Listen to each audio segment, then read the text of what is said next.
வணக்கம். சுப்பிரமணியம் யோகாமணி சேனலுக்கு உங்களை அன்புடன் வரவேற்கிறேன். இன்றைக்கி சமையல் குறிப்பில் நம்ம பார்க்க போகிறது தேங்காய்பால் ஆப்பம் எப்படி செய்கிறதுன்னு பார்க்கலாம் வாங்க. அனைவருக்கும் அன்பு வணக்கம்.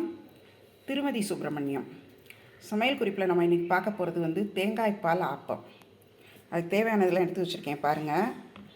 1 கப் பச்சரிசி, 1 கப் இட்லி அரிசி, இது ரெண்டும் சேர்ந்ததுன்னா 2 கப் வரும். ஸோ 1/2 கப் உளுந்து, ஒரு 3/4 கப் அவல், 1 ஸ்பூன் வெந்தயம் எடுத்து வச்சுருக்கிறேன். இப்போ என்ன பண்ண போகிறேன்னா, இந்த இட்லி அரிசியும் பச்சரிசியும் ஒன்றா ஊற வச்சிடலாம். அதே மாதிரி உளுந்தும் வெந்தயமும் ஒன்றா ஊற வச்சிடலாம். உளுந்தையும் வெந்தயத்தையும் ஒன்றா ஊற வச்சிடலாம். இது ஒரு 3 ஹவர்ஸ் ஊறட்டும்.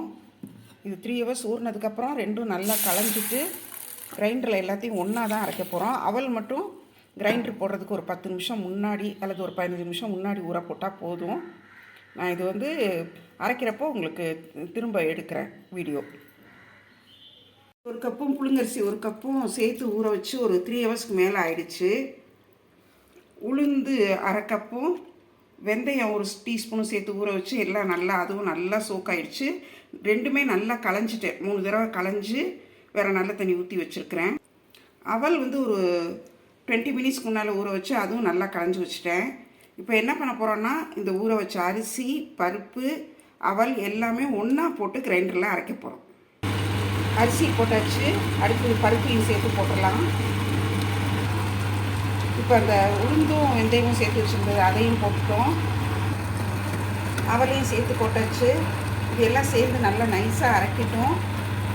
ஆக்சுவலி இப்போ நான் இது அளவு கம்மிங்கிறதுனால கொஞ்சமாக போட்டுருக்குறேன். ஒன்றா போட்டிருக்கிறேன். நீங்கள் இப்போ ஜஸ்ட் இன் கேஸ் நீங்கள் நிறையா போடுறீங்கன்னு வச்சுக்கோங்க. அரிசி மொத்தமாக 4 கப்பு அப்படின்னா அரிசி தனியாகவும் உளுந்து தனியாகவும் அரைக்கலாம். இப்போ இது எல்லாமே ஒன்றா போட்டிருக்கேன். இப்படியும் அரைக்கலாம். நல்லா நைஸாக அரைச்சிருச்சு, அரைச்சிடலாம். இது இப்போ இன்றைக்கி ஒரு 4 மணி போல் அரிசி ஊற போட்டுட்டு 7 மணிக்கு இதை கிரைண்டரில் போட்டு வலிச்சு வச்சுருக்குறோம். இது நாளைக்கு காலையில் ஊற்றுறதுக்கு. அதாவது நீங்கள் காலையில் செய்யணுன்னா முதல் நாள் ஒரு சாயங்காலமாக அரைச்சி வச்சாலே போதும். நல்லா மாவு பொங்கி வந்துடும். நைட்டுக்கு செய்யணுன்னா காலையில் அரைச்சி வச்சா போதும். மாவு வலிச்சாச்சு. காலையில் இதை மூடி வச்சுட்டு காலையில் ஆப்பம் ஊற்றிடலாம். தேங்காய் பால் ஆப்பத்துக்கு தேங்காய் பால் ரெடி ஆகிடுச்சு. இது முதல் பால் 2வது பால்லாம் தனித்தனியாக எடுக்கலை, சேர்த்து தான் எடுத்து வச்சுருக்குறோம். ரொம்ப தண்ணியாக வைக்கலை. ஏன்னா கொஞ்சம் சுகர் போடுறப்போ அது டைல்யூட் ஆகும் இல்லையா. நாங்கள் சுகர் நல்லா கரைச்சி விட்டுட்டு லேசாக வெதுன்னு சுட வச்சுருக்குறோம். ரொம்பலாம் கொதிக்கவும் விடக்கூடாது, ரொம்ப சூடாகக்கூடாது. அப்படி ஆச்சுன்னா தேங்காய் பால் திரையிறதுக்கு சான்சஸ் இருக்குது. இப்போ நேற்று நைட்டு நம்ம அரைச்சி வச்சுருந்தோம். பாதி பாத்திரத்துக்கு தான் இருந்துச்சு, உங்களுக்கு காமிச்சிருப்பேன். இப்போ நல்லா பொங்கி வந்துருச்சு பாருங்கள். ஓவர் நைட் இதானதே நல்லா மாவு பொங்கி வந்துருச்சு. இப்போ இதை நல்லா கிண்டி விடலாம். இது கொஞ்சம் கெட்டியாக தானே இருக்குது.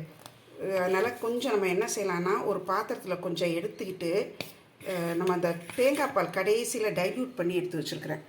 இதை எடுத்து வச்சுட்டு கடைசியில் டைல்யூட்டட் இது எடுத்து வச்சுருக்கிறேன்.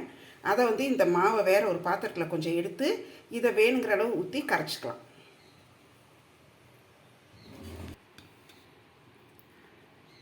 இப்போ இந்த பாத்திரத்தில் நம்ம அந்த மாவை எடுத்துக்கலாம். இந்த டைல்யூட்டட் கோகோனட் மில்க் இருக்கு இல்லையா, கடைசியில் எடுத்தது, அதை இதில் வேணுங்கிற அளவு ஊற்றி கரைச்சிக்கலாம். ரொம்ப கரைக்க வேணாம், ஏன்னா ரொம்ப தண்ணி ஆயிடுச்சுனாலும் எடுக்க வராது. இது போதும்னு நினைக்கிறேன். பார்த்துக்கிட்டு இன்னும் கொஞ்சம் ஊற்றலாமா? கொஞ்சம் போதும், நம்ம ஊற்ற ஆரம்பிச்சிடலாம். இப்போது அடுப்பில் ஆப்பச்சட்டி வச்சு காய வச்சாச்சு. ஆப்பச்சட்டி இல்லைன்னா நீங்கள் சாதாரண சப்பாத்திக்கெல்லாம் அடக்கல்ல கூட ஊற்றலாம், ஒன்றும் பிரச்சனை இல்லை. இதில் பாருங்கள், இதை மெதுவாக அப்படி சுற்றி ஊற்றி விட்டுட்டு இன்னும் கொஞ்சமாக ஊற்றலாமா? போதும். ஆப்பச்சட்டி அடுப்பில் வச்சுருக்குறோம், காஞ்சிடுச்சு. மாவு எடுத்து ஊற்றிடலாமா?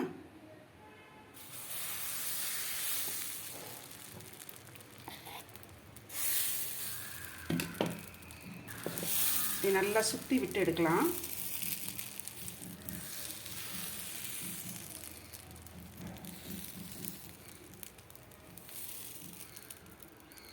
இந்த நடுவில் அந்த மாவு சேராத அளவுக்கு சுற்றி விடுங்க.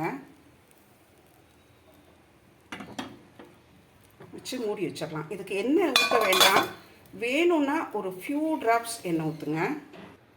லோ ஃப்ளேமில் வச்சு தான் வேக விட்டுருக்கோம். பாருங்கள், நல்லா ஓரம்லாம் வந்துருச்சு. அப்படியே எடுத்துடலாம். எடுத்து தேங்காய் பால் ஊற்றி சாப்பிட வேண்டியது தான். எல்லாருக்குமே இது பிடிக்கும். ஆனால் சாவகாசமாக செய்யணும். ஓகே, இது ஆஃபீஸ் போகிற நாள்லாம் செய்ய முடியாது. லீவ் அன்றைக்கி தான் செய்ய வேண்டியிருக்கும். ஏன்னா சாப்பிட்றதும் பொறுமையாக ரசித்து சாப்பிடுவாங்க. அதனால் சுவையான ஆப்பம் தயாராகிடுச்சு. அதுக்கு தேங்காய் பால் எடுத்து ரெடியாக வச்சுருக்குறோம். இந்த தேங்காய் பால் அது மேலே நல்லா ஃபுல்லாக இது பண்ணுற மாதிரி டிப் ஆகிற மாதிரி ஊற்றி சாப்பிட வேண்டியது தான். இன்னும் கூட ஊற்றிக்கலாம். அது நல்லா சோக் ஆகிட்டே இருக்கும். ரொம்ப சுவையான தேங்காய் பால் ஆப்பம் தயாராகிடுச்சு. நீங்களும் செய்து பாருங்கள். எப்படி இருந்துச்சுன்னு உங்களோட ஃபீட்பேக்ஸ் கமெண்ட்டில் சொல்லுங்கள். இந்த வீடியோவை லைக் பண்ணுங்கள், ஷேர் பண்ணுங்கள். எங்கள் யோகாமணி சேனலுக்கு சப்ஸ்கிரைப் பண்ணுங்கள். நன்றி, வணக்கம்.